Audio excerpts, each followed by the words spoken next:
Hello বন্ধুরা, বাংলা নিউজে আপনাকে স্বাগত। শুরুতে সংবাদের শিরোনাম, পরে বিস্তারিত জানিয়ে দেব আমাদের হাতে থাকা সর্বশেষ গুরুত্বপূর্ণ আপডেট বাংলা সংবাদ। এদিকে 1 কোটির বেশি সদস্য সংগ্রহে 2 মাসের কর্মসূচি বিএনপির।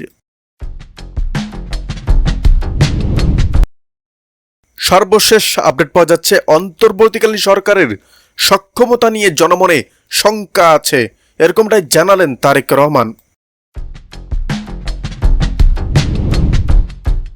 সর্বশেষ আপডেট পাওয়া যাচ্ছে, অন্তর্বর্তীকালীন সরকার অদ্ভুত, এরকমটাই বললেন রেজভী।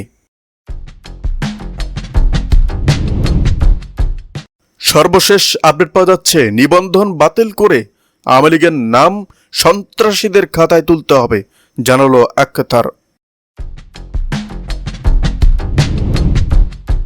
আপনাদের জানিয়ে দেব, বিএনপি ক্ষমতায় গেলে রাষ্ট্রীয় প্রতিষ্ঠান দলীয়করণ করা হবে না, এরকমটাই জানালেন আমিনুল হক।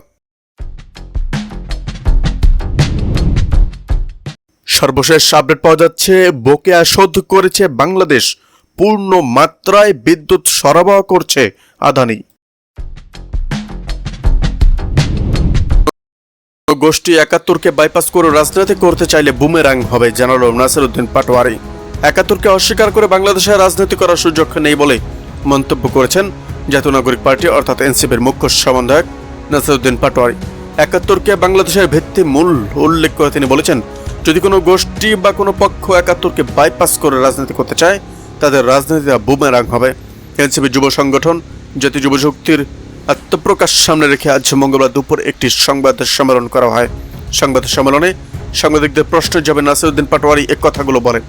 রাজধানীর বাংলা মোটরের রূপায়ণ ট্রেড সেন্টারে এনসিপির যুগ্ম উইংয়ের কেন্দ্রীয় কার্যালয়ে এই সংবাদ সম্মেলন করা হয়। নাসিরউদ্দিন পাটোয়ারি বলেন, 71কে অস্বীকার করে বাংলাদেশে রাজনীতি করার সুযোগ নেই।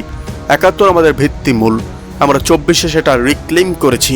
এই ভিত্তিমূল আমাদের থাকতে হবে। যদি কোনো গোষ্ঠী বা কোনো পক্ষ 71কে বাইপাস করে রাজনীতি করতে চায়, তাদের রাজনীতিটা বুমেরাং হবে। নাসিরউদ্দিন পাটোয়ারি আরো বলেন, আমরা যে আমাদের সোনার বাংলা বা গোল্ডেন বাংলা বলে থাকি, সেই কাঙ্ক্ষিত বাংলাকে কিন্তু আমরা এখনো পাইনি। আমাদের জাতীয় সঙ্গীত আমরা মনে প্রাণে বিশ্বাস করি। আমরা চাই যে আমাদের স্বপ্নে সুন্দর যে বাংলাটা রয়েছে, সোনার যে বাংলাটা রয়েছে, সত্যিকার সেই সোনার বাংলাটা হয়ে উঠুক। যারা জাতীয় সঙ্গীতের প্রতি অবমাননা করছেন, বুঝে না বুঝে, আমরা তাদের বলবো, বাংলাদেশের গণমানুষের যে রাজনীতি ও আকাঙ্ক্ষা প্রতিফলিত হয়েছে, সেখানে অংশগ্রহণ করে আপনাদের মূলধারার রাজনীতিতে আসা উচিত। আমাদের এনসিপির পক্ষ থেকে আমরা এ ধরনের কার্যকলাপগুলোর বিরোধিতা করেছি। বাংলাদেশের মানুষের হৃদয়ের স্পন্দনের যে জায়গাগুলো, আকাঙ্ক্ষার যে জায়গাগুলো, সেখানে আঘাত না দেওয়ার জন্য অনুরোধ জানাচ্ছি ভবিষ্যৎ বাংলাদেশে। সংবাদ সম্মেলনে সঞ্চালনা ছিলেন এনসিপির যুগ্ম সদস্য সচিব জাহিদুল ইসলাম। সংবাদ সম্মেলনে অন্যদের মধ্যে এনসিপির জ্যেষ্ঠ যুগ্ম সদস্য সচিব নাইদাস। এদিকে এখন তো আওয়ামী লীগ দোসর নেই, ক্যাম্পাসে লাশ পড়বে কেন, জানালো রেজভী। বিএনপি সিনিয়র যুগ্ম মহাসচিব অ্যাডভোকেট রুহুল কবির রেজভী বলেছেন, 5 আগস্টের পর আমরা সবাই একটু স্বস্তিতে থাকতে চেয়েছি। বিশ্ববিদ্যালয় ক্যাম্পাসের শিক্ষক ছাত্ররা নির্বিঘ্নে ক্লাসে যাবে, বের হবে, কিন্তু এখনো কেন বিশ্ববিদ্যালয়ে অরাজক পরিস্থিতি? ক্যাম্পাসের মধ্যে তরুণ ছাত্রের লাশ, রক্ত ঝরছে। এখন তো আওয়ামী লীগ দোসররা নেই, তাহলে কেন লাশ পড়বে? আজ বৃহস্পতিবার জাতীয় প্রেস ক্লাবের সামনে ঢাকা বিশ্ববিদ্যালয়ের স্যার এএফ রহমান হলের ছাত্রদলের প্রকাশনা ও প্রচার সম্পাদক শাহরিয়া আলম শামুকে হত্যার বিচারের দাবিতে মানববন্ধনে তিনি এসব কথা বলেন। মানববন্ধনের আয়োজন করে উত্তরাঞ্চল ছাত্র ফোরাম। প্রধান অতিথির বক্তব্যে রেজভী বলেন, গত পরশু রাত 12টার সময় ছাত্রদল নেতা শামুকে ছুরিকাঘাত করে হত্যা করা হয়েছে।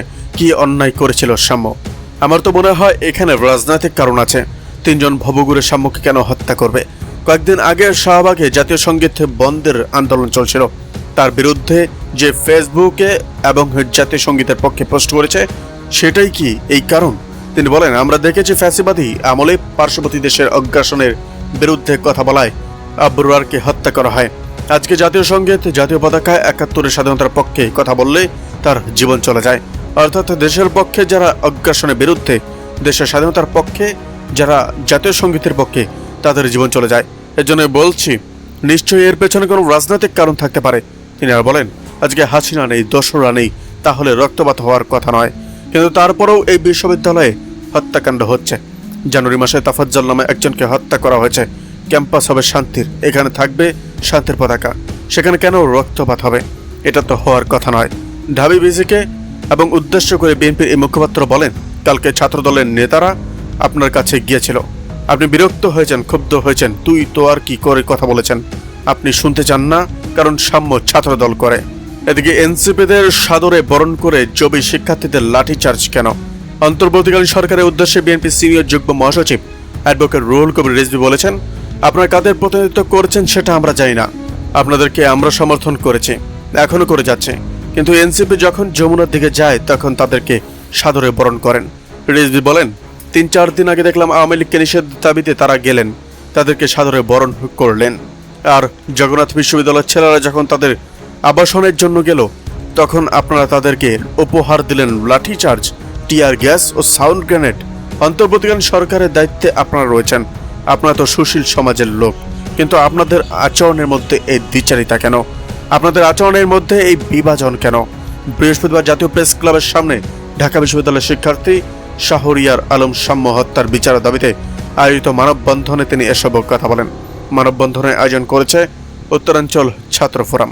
অন্তর্বর্তীকালীন সরকারকে উদ্দেশ্য করে রিজভী বলেন, পুরো দেশ অশান্তিতে ভরে উঠেছে, অনেকে ষড়যন্ত্র চক্রান্ত চলছে, আপনারা সেদিকে না তাকিয়েই কি নিজেদের মতো দেশ চালাবেন? কিন্তু ওই যে ফ্যাসিবাদের পতন হয়ে পালিয়ে গেছে তাদেরকে মদত দেওয়ার অনেক শক্তি রয়েছে এবং যারা দিচ্ছে। সুতরাং ডানে বামে সব দিকে তাকিয়ে যথাযথভাবে দেশ শাসন করুন, না হলে কেউ রক্ষা পাবেন না। কোনো বিশেষ রাজনৈতিক দল বা কোনো আদর্শকে প্রতিষ্ঠিত করতে গেলে আপনাদেরকে কিন্তু জনগণ ধরে ফেলবে। তিনি বলেন, আজ 5ই আগস্টের পর এক পরিবর্তিত পরিস্থিতি, আমরা সবাই একটু স্বস্তিতে থাকতে চেয়েছি। বিশ্ববিদ্যালয় ক্যাম্পাসের শিক্ষক ছাত্ররা নির্বিঘ্নে ক্লাসে যাবে, ক্লাস থেকে বের হবে। এখন কেন বিশ্ববিদ্যালয়ের এই অরাজক পরিস্থিতি? তরুণ ছাত্রের লাশ ক্যাম্পাসের মধ্যে চলছে, রক্ত ঝরছে, এখন তো আর আওয়ামী লীগের দোসররা নেই। এদিকে সাম্য হত্যার পেছনে রাজনৈতিক কারণ আছে, এরকমটাই জানালো রিজভী। ঢাকা বিশ্ববিদ্যালয়ের শিক্ষার্থী ও ছাত্রদল নেতা সাম্য হত্যার পেছনে রাজনৈতিক কারণ আছে বলে মন্তব্য করেছেন বিএনপির সিনিয়র যুগ্ম মহাসচিব রুহুল কবির রিজভী। বৃহস্পতিবার ঢাকার উত্তরাঞ্চল ছাত্র ফোরাম আয়োজিত বেলা 11টায় জাতীয় প্রেস ক্লাবের সামনে ঢাকা বিশ্ববিদ্যালয় অর্থাৎ ঢাবি হল ছাত্রদল নেতা শাহরিয়ার আলম সাম্য হত্যার বিচারের দাবিতে মানববন্ধনে এসব কথা বলেন তিনি।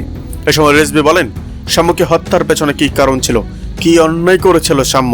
পুলিশ গ্রেপ্তার করেছেন 3 জনকে, তারা ভবঘুরে। আমার তো মনে হয় এর মধ্যে রাজনৈতিক কারণ আছে। রাজনৈতিক কারণ না থাকলে সাম্যর মতো একজনকে হত্যা করবে কেন? ভবঘুরেরা তাকে হত্যা কেন করবে?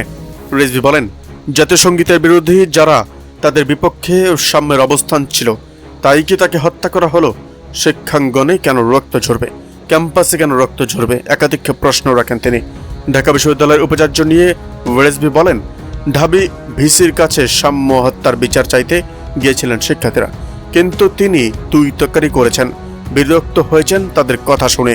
জাতীয়তাবাদের দর্শনে যারা রাজনীতি করেন তাদের পছন্দ করেন না ভিসি। ঢাবি ভিসি অপ্রক্তর একটি রাজনৈতিক দলের আদর্শে বিশ্বাসী। আপনাদের মাথায় যে দর্শন তা প্রতিষ্ঠিত করতে কাজ করেছেন ভিসি বলেও অভিযোগ করেন তিনি। শাহরিয়ার আলম সাম্য হত্যার ঘটনা নিয়ে রিজভী বলেন, আমি পুলিশ বিভাগকে বলবো, ভালো করে খোঁজ খবর নিয়ে দেখুন, মানুষ কিন্তু সব বিষয় সহজভাবে নেয় না। এদিকে নির্বাচনের সময়সীমা ডিসেম্বরে অতিক্রম করা যৌক্তিক হবে না, জানালো বাসদ। বাংলাদেশের সমাজতান্ত্রিক দলের অর্থাৎ বাসদ সাধারণ সম্পাদক বজলুর রশিদ ফিরোজ বলেছেন, 24-এর গণঅভ্যুত্থান হয়েছে পরিবর্তনের আকাঙ্ক্ষা নিয়ে। রাষ্ট্রের সবকটি অংশে যেমন আছে তেমনটি থেকে যাক, কেউ চায় না সংস্কার অর্জন না হলে এটা কারোর জন্য ভালো হবে না। তিনি এও বলেন, নির্বাচনের সময়সীমা ডিসেম্বরে অতিক্রম করা যৌক্তিক হবে না। আজ বৃহস্পতিবার জাতীয় সংসদের এলডি হলে জাতীয় ঐক্যমত্য কমিশনের সঙ্গে বৈঠক শেষে কথা বলেন বজলুর রশিদ।